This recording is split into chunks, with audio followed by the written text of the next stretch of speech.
You're now watching a clip taken from the Multipliers Club. Hit the subscribe button. A new episode lands 8 p.m. every Wednesday. Why sofas, and why not more so the traditional type of side hustle you see plastered all over social media?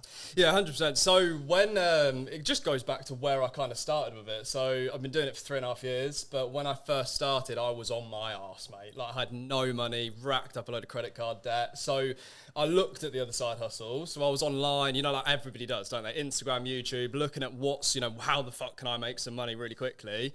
And I didn't have the money to start them. So like Amazon, like it appealed to me, but I couldn't buy stock. So I needed something where it was going to give me results instantly, but no kind of like low barrier to entry.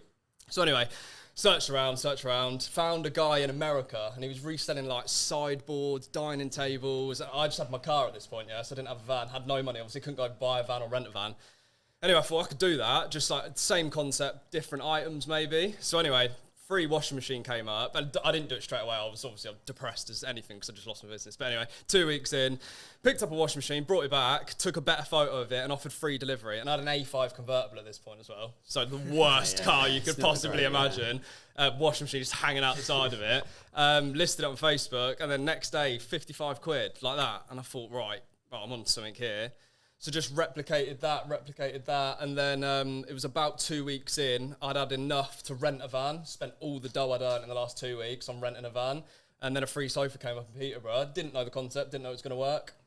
Brought it back to my mum's house, because I lived at my mum's at this point, put it in the conservatory. Next day, 140 quid, and I thought, right, now I'm on to something. Felt like I just fucking discovered fire, like it was nuts, and then just carried that on from there. Made tons of mistakes, obviously, but just kept the flow going and realised that the sofa's return was the highest furniture item return over like washing machines, dishwashers, because one sofa you're getting 250 quid back for, you know, hour, 2 hours time.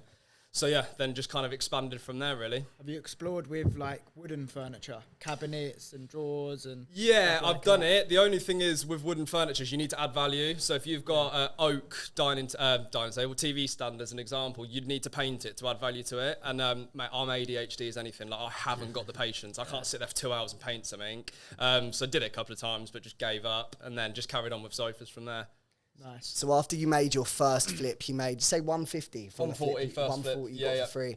And then from there, what was the next step? Did you think you're going to go all in on the sofas, or were you still messing around with the washing machines and stuff a bit as well? Yeah, still doing like the odd washing machine and under-counter fridges and things like that. But at this point, I rented a long wheelbase Sprinter, so I could basically get anything and store multiple items in the van as well.